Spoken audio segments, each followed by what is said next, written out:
सत श्री ओम, सतनाम, सत साहिब। हे सत्संग प्रेमियों, आज हम आपके सामने बीजक का शब्द 96 से 97 96 और 97 का वर्णन करेंगे। हे सत्संग प्रेमियों, कबीर की वाणियों में जो सत्यता प्रकट होती है वह अन्य किसी संत की वाणी में प्रकट नहीं होती। संत कबीर जी की वाणी को सुनकर के दूध का दूध और पानी का पानी हो जाता है। सत्य और असत्य में भेद प्रकट होता है। इसलिए कबीर बीजक को बहुत ही ध्यान से सुनना चाहिए और चिंतन मनन करना चाहिए और तब निर्णय लेना चाहिए कि पारक संत कबीर साहिब कितने उच्च कोटि के संत थे।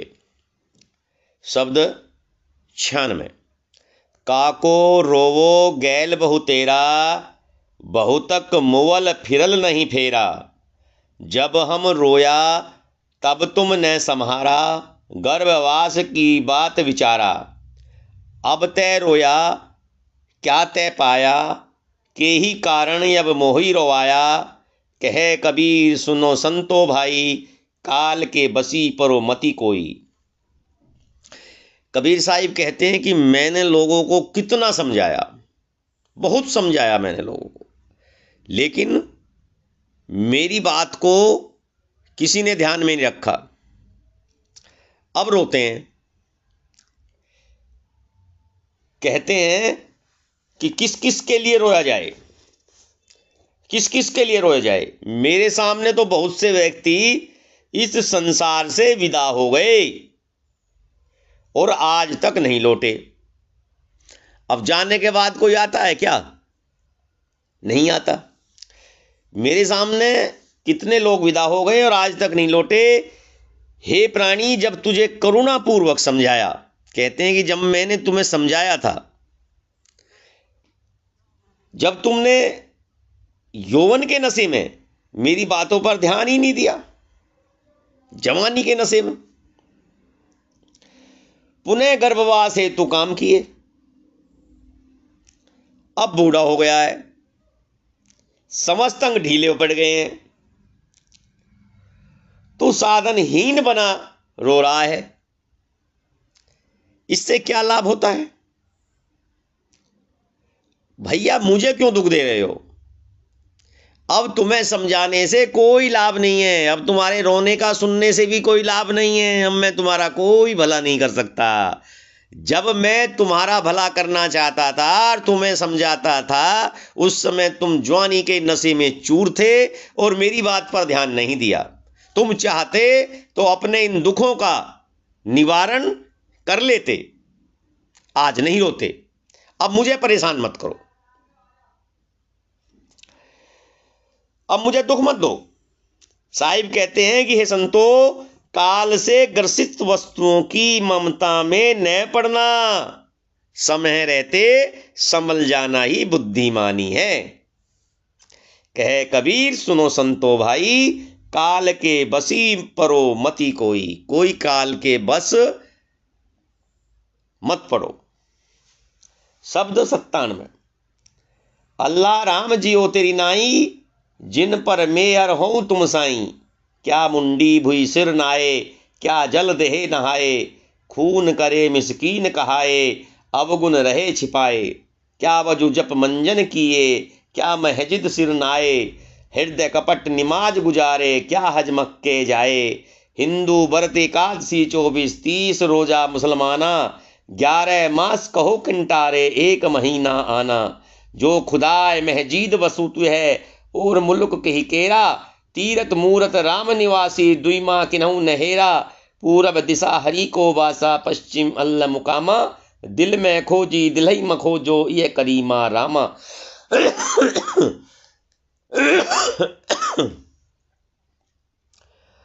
वेद कितेब कहाँ किन झूठा, झूठा जो न विचारे। सब घट एक एक के लेखे, भय दूजा के मारे। जेते औरत मर्द उपाने, सो सब रूप तुम्हारा। कबीरा पोंगरा अल्लाह राम का सो गुरु पीर हमारा। क्या सुंदर बात कही है, बहुत सुंदर बात कही है। कहते हैं कि हे मनुष्य, अल्लाह और राम भी तेरी तरह जीवी है, और जिस पर तू कृपा कर देगा वह ईश्वर हो जाएगा। मनुष्य जिस पर कृपा कर देता है वह ईश्वर बना देता है। जिसकी प्रशंसा मनुष्य करने लगता है वह ईश्वर बन जाता है। जितने भी ईश्वर बनाए महापुरुष हुए हैं, सब महापुरुष मनुष्य नहीं बनाए हैं, सब देवता मनुष्य नहीं बनाए हैं। अगर मनुष्य उनको नहीं अपनाता तो वे महान नहीं बनते, वे देवता नहीं बनते, उनको पूजा नहीं जाता। फिर जड़ मिट्टी पत्थर आदि से बनी पीढ़ियों के समक्ष सिर झुकाने से क्या लाभ? जरा विचार कर, गंगा आदियों में नहाने और धोने से कैसे कल्याण होगा? रे मूर्ख, ये बता कि नहाने धोने से कैसे कल्याण होगा? जो तू सोचता है कि नदियों में नहाने से मेरा जीवन सफल हो जाएगा, मुझे मोक्ष मिल जाएगा, मेरे पाप धुल जाएंगे, मुझे मुक्ति मिल जाएगी, वो कैसे संभव है? यह कैसा विरोधाभास है कि गरीबों के दाता और विनम्र व्यक्ति फकीर कहलाते हैं, तथा बलि और कुर्बानी के नाम पर जीव हत्या भी करते हैं। यह विनम्रता अपने दोषों को छिपाने का एक तरीका मात्र है। कहते हैं कि जो बलि करते हैं, कुर्बानी करते हैं, उन्हें लोग फकीर कहते हैं। कैसी विडंबना है! जप तप स्नान करने और मस्जिद मंदिर में सिर झुकाने से क्या प्राप्त होगा? कबीर साहिब बार बार कहते हैं ये सब बाहर की जो क्रियाकर्म है, बाहर के जो कर्मकांड हैं, इनसे आत्म साक्षात्कार नहीं होगा। अपने स्वयं के बारे में, अपने स्वयं के बारे में, अपने स्वरूप के बारे में ज्ञान नहीं होगा। चाहे आप जप करो, तप करो, स्नान करो, कहीं तीर्थ में जाके मस्जिद में जाओ, मंदिर में सिर झुकाओ, कोई प्राप्त नहीं होगा। यदि हृदय छल कपट से भरा है तो नमाज क्या, यदि मक्का भी चले जाओगे तो क्या लाभ होगा? तुम्हारा हृदय तो छल कपट से भरा हुआ है और तुम 5 दिन की नमाज अदा करते हो। तो यही नहीं, यदि तुम जा करके मक्का में भी रहने लगो तो भी कोई लाभ नहीं होने वाला है। हिंदू वर्ष में 24 एकादशी व्रत रखते हैं और मुसलमान रमजान के महीने में 30 दिन तक रोजा रखते हैं।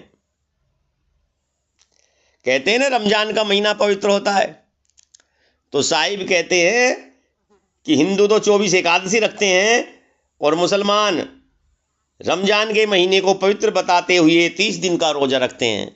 भैया मुझे ये बताइए कि क्या 11 महीने, शेष 11 महीने जो बचे वो अपवित्र हैं? यदि ये महीने भी पवित्र हैं तो इन्हें अलग क्यों कर दिया? एक महीना क्यों? यदि खुदा मस्जिद में रहता है तो बाहर कौन रहता है? यदि खुदा मस्जिद में ही रहता है, उसकी इबादत मस्जिद में ही हो सकती है, तो बाहर कौन रहता है? कहने का अर्थ है कि हिंदू मुसलमानों में से किसी को भी सत्य का बोध नहीं है। हिंदू प्राय पूर्व की दिशा में बैठकर पूजा करते हैं, पूर्व की तरफ मुंह करके पूजा करते हैं, और मुसलमान पश्चिम की ओर मुंह करके नमाज पढ़ते हैं। तो क्या यह मान लिया जाए कि हरि पूर्व दिशा में और अल्लाह पश्चिम दिशा में रहते हैं? बहुत बड़ा व्यंग्य किया है, दोनों संप्रदायों पर अच्छा व्यंग्य किया है। तो क्या यह मान लिया जाए कि ईश्वर पूर्व दिशा में रहता है और अल्लाह पश्चिम दिशा में रहता है? हे मनुष्यों, अपने दिल में खोजो, जो तुम्हें मन में बसने वाला चेतन स्वरूप राम और रहीम अवश्य मिलेगा। यदि तुम अपने अंदर खोजोगे तो तुम्हें राम और रहीम दोनों मिल जाएंगे। लोग बाहरी आडंबर में भटकते रहते हैं और अपने मन में बसे राम रहीम को नहीं देखते। बाहरी क्रियाकलापों में लगे रहते हैं, लेकिन अपने अंदर, स्वयं के अंदर बसे हुए राम और रहीम को नहीं देखते, नहीं जानना चाहते। साहिब कहते हैं कि वेद और पुराण को झूठा नहीं कह रहे हैं। मैं ये नहीं कहता कि वेद और पुराण झूठे हैं, वेद और कुरान झूठे हैं, मैं ये नहीं कहता, बल्कि झूठे तो बिना विचारे किए उसकी रट लगाने वाले व्यक्ति ही हैं। जब आपने उसमें लिखे हुए शब्दों को, आयत हो या मंत्र हो, उनके बारे में जानकारी नहीं ली है, उनके बारे में पूरी तरह से ज्ञान नहीं प्राप्त किया है, तो तुम झूठे हो। व्यक्ति को चाहिए कि सभी के शरीर में रमने वाले आत्मा रूपी राम को देखें और दूसरे के दिल को चोट नहीं पहुंचाएं। जीव हत्या न करें, अर्थात अपने पाप कर्मों से सदैव दूर रहें। आगे कहते हैं कि संसार के सभी स्त्री पुरुष ईश्वर स्वरूप है। अल्लाह और ईश्वर पैगंबर और अवतार माने गए हैं, इसलिए वे हमारे आदरणीय है, हमें उनका सम्मान करना चाहिए।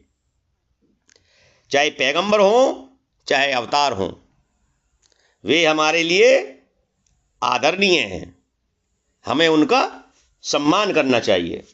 सत श्री ओम, सतनाम, सत साहिब।